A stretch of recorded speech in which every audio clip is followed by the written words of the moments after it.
Thank you, Lascan Corla. First of all, I want to thank Sinn Féin and Deputy Tully for giving us the opportunity to discuss and hold the Government to account on the deteriorating situation in regard to services for children with disabilities. It is most concerning that just over 2 weeks ago, the High Court decided that the HSE is in breach of the rights of children with disabilities as set out in the Disability Act of 2005. That is 17 years ago, because of the fact that the assessment of need that is conducted is simply not adequate to identify the extent and nature of the disability, and also, crucially, the corresponding level of service that is needed to assist those children in living their lives, in supporting their families, and in helping to ensure that those children have the best possible chance, as I said, to live their lives, to maximise their quality of life,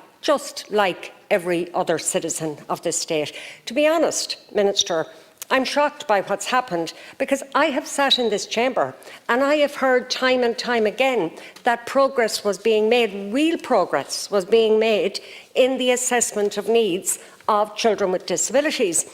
And when I heard of this supposed progress that had been made in assessing the needs of children with disabilities, I was happy to hear it, but in the back of my mind I was thinking, well, I hope they have the services in place to deal with all of these successful assessments. And little did I think that the first step, the assessment of needs, was not being adequately dealt with, when in fact I was concerned about the second step, the meeting of those needs and the services to address them.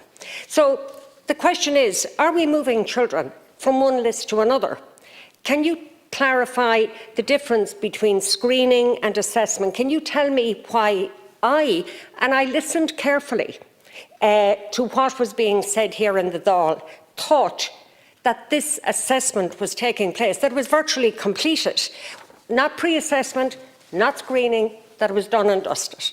I don't know what's happening. I listened to the response earlier and we were told that you would tell us what was happening, and I am very anxious to hear that. But to be honest with you, Minister, I'm really disappointed, because I believed what I heard and I thought we were making progress.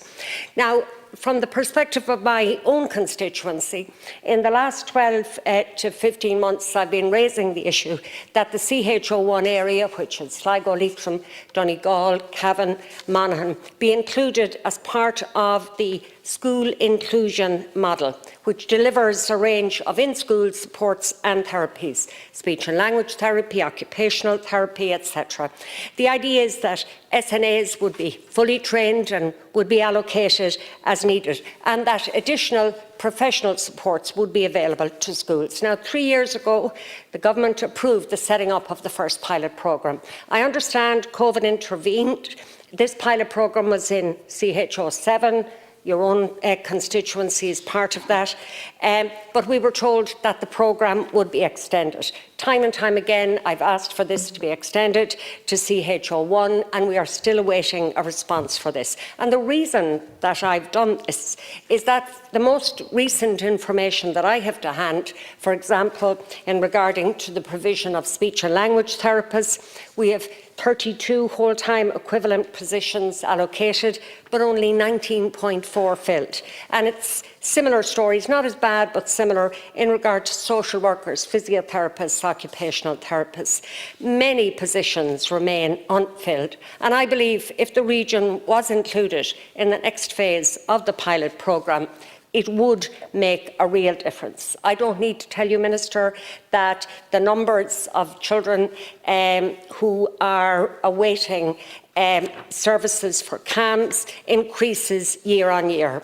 And I have to say, finally, before I finish, that one of the saddest letters that I received in a long time, I actually received yesterday, and that's the truth of it. And it was about the total inadequacy of the youth mental health services in Sligo and Leitrim. Lack of beds, lack of communication between professional teams, and the neglect of young people in urgent need of mental health services.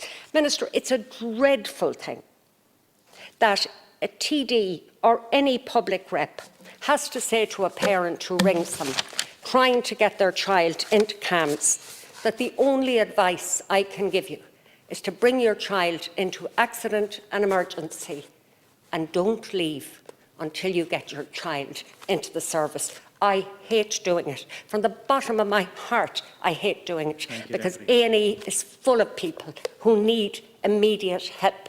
But I have nothing else to say.